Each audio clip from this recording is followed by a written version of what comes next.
Hi everyone! It's me, nixpau. So for today's video, gagawa tayo ng macaroons. Yes guys, macaroons. So for today, pwede nyo itong gawing negosyo kung gusto nyo. Later on sa video, makikita nyo rin kung how much ang aking nagastos and as well as gaano karami ang ating nagawa ng macaroons. So, I hope this video guys ay makatulong sa inyo. And kung bago ka pa sa aking channel, please like and share, subscribe na rin para ikaw ay laging updated sa aking mga videos. So guys, tara na, simulan na natin ito.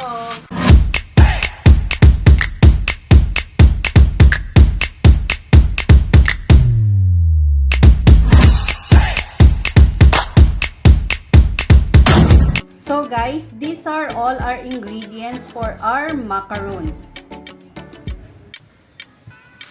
Pancake flour, 1½ cup. Sugar, 1 cup. Condensed milk, 300 ml or 1 can para mas madali. Then, royal, 1/3 cup. Vanilla extract, ½ tablespoon. Butter, 135 gram. Eggs, 4 eggs. And of course, our desiccated coconut, 200 grams. So, isang pack siya guys. Then, of course, for our macaroons, we need the cupcake cup. So, this guys, so, maarte lang si ano ngayon, ito ang ginamit. But, you can buy the normal one para ma-less ang cost natin. Mga amounting lang siya, 5 pesos. You can have the 100 pieces of this cupcake cup. So, guys, first, we need our mixing bowl. Kung wala man kayong mixing bowl, you can use any bowl as long as malalim siya. Yan. Let's put our butter. Yan.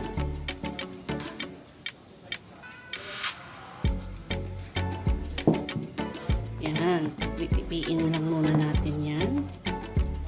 Much better kung yung butter nyo is malamig na siya, yung hindi siya frozen, para mas madali nyo siyang ma-mush. Mush butter. Yan. We're using our spatula. Or any kung meron kayong mga spoon dyan. Pwede din yun. Mga malalaking spoon na. I'll get the spoon.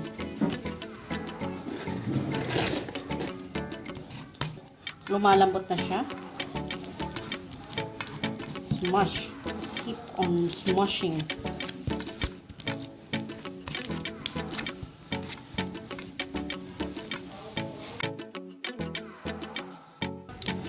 So guys, okay na ang ating butter.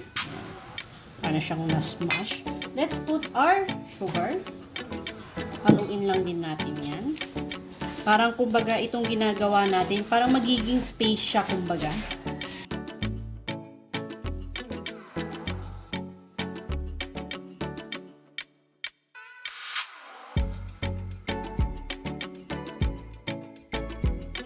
Ayan.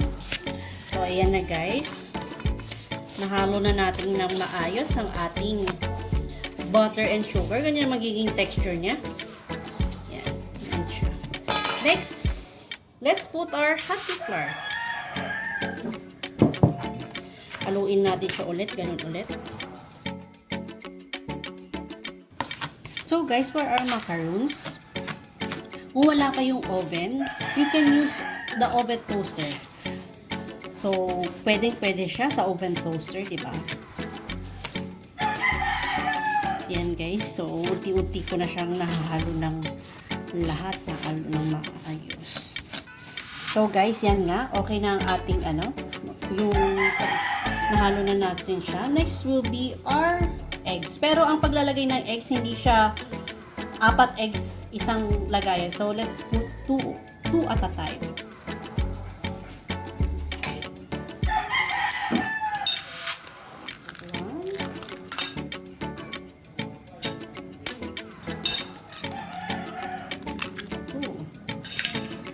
So, haluin muna natin siya. Then, saka natin ilalagay yung pangalawa.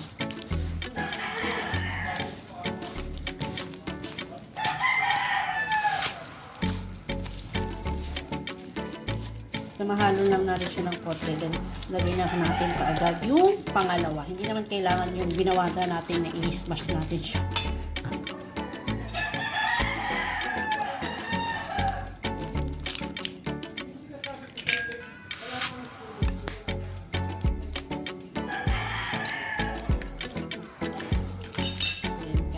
Ayan na ang ating 4 eggs.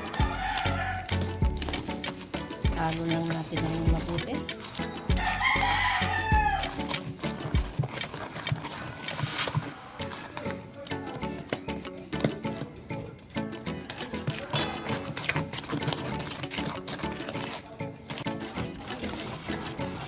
Yan guys, para mabilis, gamitan natin siya ng Maurice.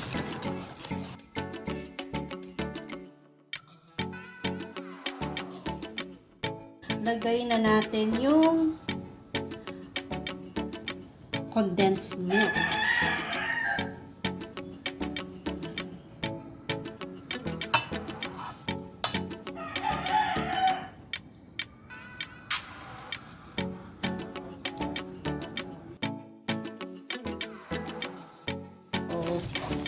Halo natin siya ulit.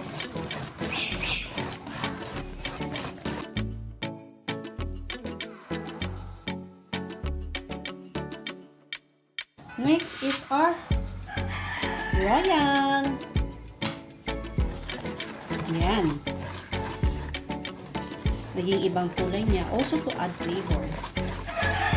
Not just taste, but not just the flavor, but also the color. Yan.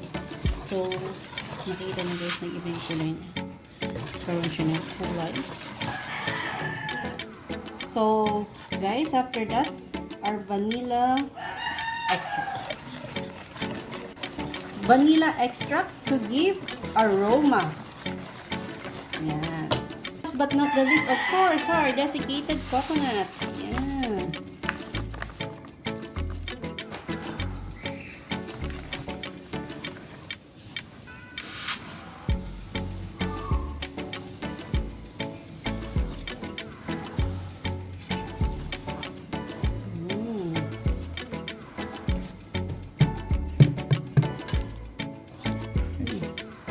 So guys, ito na ang ating mixture for our macaroons. So let's put it in a cup. So iluluto na siya. Iluluto na natin siya sa ating oven toaster.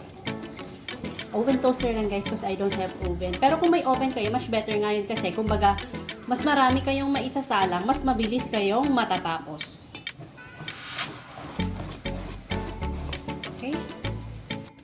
So, yan guys, as you can see, kailangan natin ng ganito. Kasi dyan natin ilalagay yung ating cupcake cup.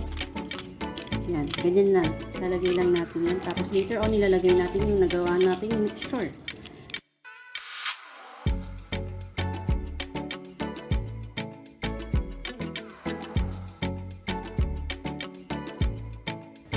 So guys, each cup, lagyan lang natin siya ng 1 tablespoon. Yung ating mixture. Yan. 1 tablespoon each.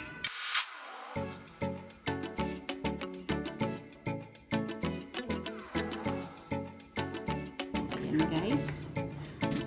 Ready for baking. So yan guys, kung ganito ang inyong oven toaster, since may temperature yan, naka-high yan. So mainit na yan. Pinainit na natin yan. Open na natin at ilagay na natin ito.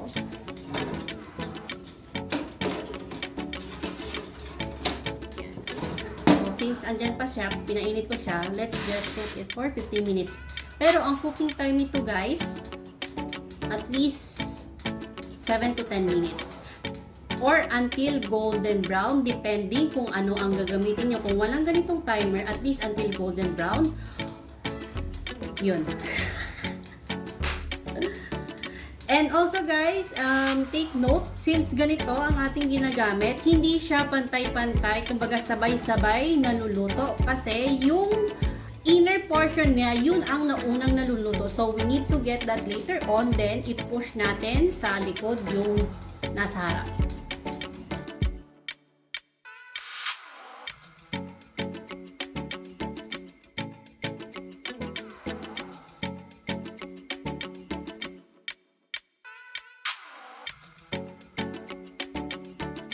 Ayan guys, as you can see, naluluto na yung iba nating macaroons. Ayan. So, pwede na nating kunin yung iba. Like this one.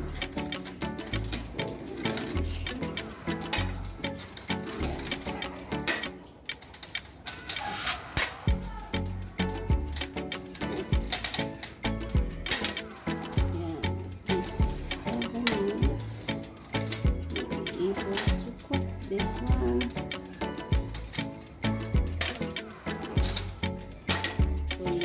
Tulad yan, hindi siya masyadong even. Yan ang ating uso, pati yung uso pa. And later on,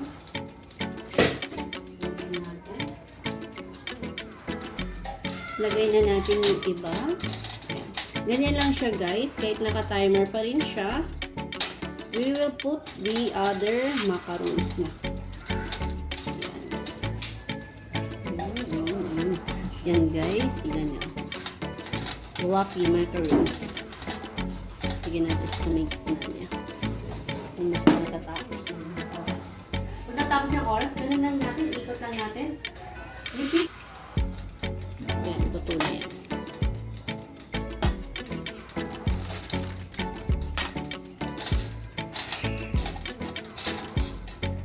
So, yan. Yan. Konti pa yan para maging ano yung sa gitna. Okay.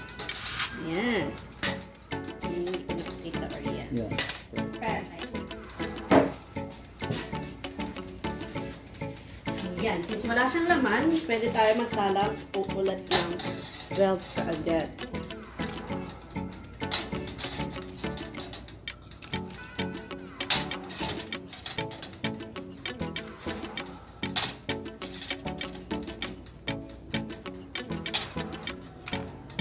Coconut macaroons.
naman ako sa aking ginagawa, which is the coconut macaroons. Ito na siya guys, oh. Look at this. It's really delicious. And also, I want to thank my auntie and uncle. Because of them, I was able to make this macaron. Natuto ako sa kanila. And Also, thank you for watching and I hope you enjoy what I did for today's video. And if you like what I did, don't forget to like, don't forget to subscribe on my channel, and also don't forget to hit the bell button para lagi kang updated sa aking mga new upcoming videos. You can also drop your comments below, guys, para kung meron kayong suggestions, let's see if we can work it out. And also, don't forget to subscribe also on my channel, support it also, nixpau vlog, ibang content naman yun. And also, please also support Notch E channel, my editor-director. He's a good friend of mine. Siya ang tumutulong sa akin. And also, please also support Young the Adventure. He's also supporting me in other way around. So, I will not be mentioning it na kung ano pa yun. Basta, thank you for these two people, my good friend, Notch E channel, and Young the Adventure. And guys, bago ang lahat, bago matapos ang lahat sa halagang 175 and 87 cents, makakagawa ka ng 94 pieces of coconut macaroons. So, you can make this as business if you want, or you can also prepare this, guys, for any occasion as a dessert. Mga kaibigan, please also support my loyal members, Notch E channel, Maurice vlog, Ellen Mariano, Imelda Dumlao, Arlene Bayagosa, and Marie-yhanna channel. Thank you sa inyo, guys, for supporting me. And also sa inyo, guys, na nanonood sa akin, you can see their link below para masubscribe nyo din sila. Thank you! So, until next time, guys. Bye! Thank you!